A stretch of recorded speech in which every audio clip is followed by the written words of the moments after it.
राजस्थान सरकार ने एक बड़ा एडमिनिस्ट्रेटिव मूव करते हुए वरिष्ठ आईपीएस अधिकारी डॉक्टर रवि प्रकाश मेहरा को एक्टिंग डीजीपी यानी कार्यवाहक डीजीपी नियुक्त किया है।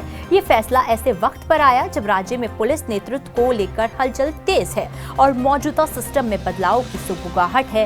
एक्टिंग डीजीपी राजस्थान को मिल गए हैं, लेकिन स्थायी डीजीपी की तलाश तो अब भी जारी है।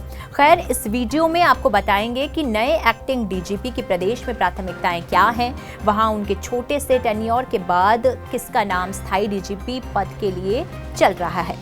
नमस्कार, TV9 राजस्थान पर आपका स्वागत है। आपके साथ मैं हूं ऋषा हुसैन।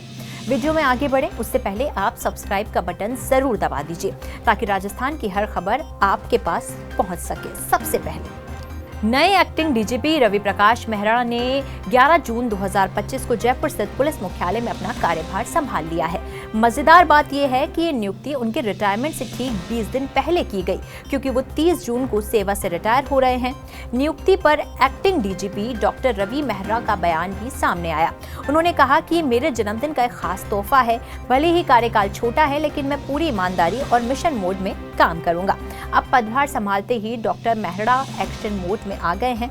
उन्होंने सीनियर ऑफिसर्स की एक मीटिंग बुलाई, जिसमें DG intelligence Sanjay Agrawal, Jaipur police commissioner Biju George Joseph, ADG crime Dinesh, ADG law and order Vishal Bansal जैसे बड़े नाम शामिल रहे।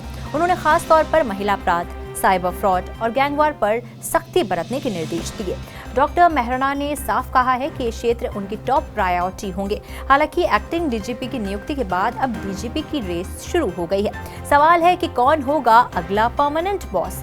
दरअसल पूर्व डीजीपी डॉक्टर उत्कल रंजन साहू ने आरपीएससी चेयरमैन बनने के बाद अब राज्य को एक स्थायी डीजीपी की तलाश है। इस रेस में फिलहाल सबसे प्रबल दावेदार माने जा रहे हैं राजीव शर्मा, जो फिलहाल bureau of police research and development के महानिदेशक और केंद्रीय प्रतिनियुक्ति पर तैनात हैं। तो देखना होगा कि राजीव शर्मा की यूएसपी क्या है। राजीव शर्मा सीनियरिटी के मामले में सबसे पहले आते हैं। उनकी क्लीन इमेज है, जिसको देखते हुए उनका नाम सबसे पहले चल रहा है।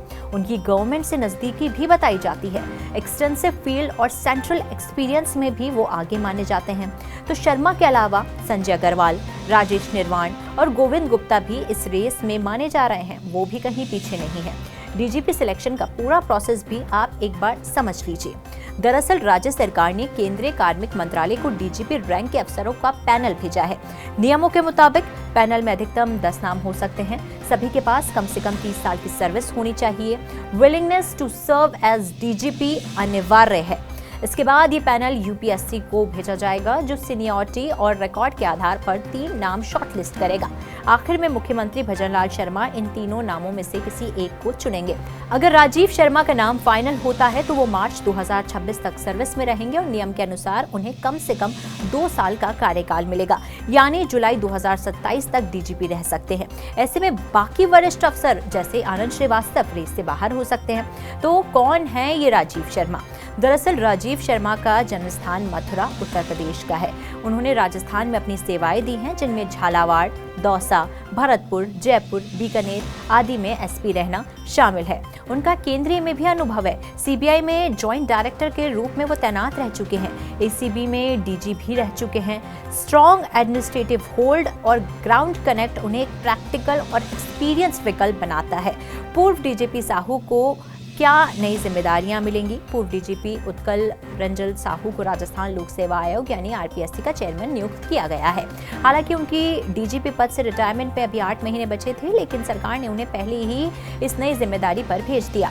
साहू की विदाई भी 11 जून को बड़े सम्मान के साथ हुई। जयपुर पुलिस मुख्यालय में उनकी गाड़ी को रस्सी से खींचकर विदाई दी गई, एक परंपरागत पुलिसिया सम्मान के साथ। साहू के सामने आरपीएससी की नई चुनौती है। आरपीएससी में बीते कुछ सालों में पेपर लीक और इंटरव्यू गड़बड़ियों के चलते बदनामी झेलनी पड़ रही है। ऐसे में साहू के लिए सबसे बड़ा चैलेंज है भरोसे को बहाल करना और पारदर्शिता लाना। तो आगे क्या होगा? डॉक्टर मेहरा 20 दिन में अपनी प्राथमिकता सेट कर रहे हैं। स्थायी डीजीपी की दौड़ तेज है। राजीव शर्मा सबसे मजबूत दावेदार माने जा रहे हैं। आरपीएससी में सुधार की बड़ी जिम्मेदारी साहू के कंधों पर है। तो राजस्थान पुलिस सिस्टम अब एक ट्रांजिशनल फेस में है। आने वाले समय में और कुछ हफ्ते में ये तय करेंगे कि सिस्टम की कमान किसके हाथों में जाएगी और वो किस दिशा में इसको चलाएगा।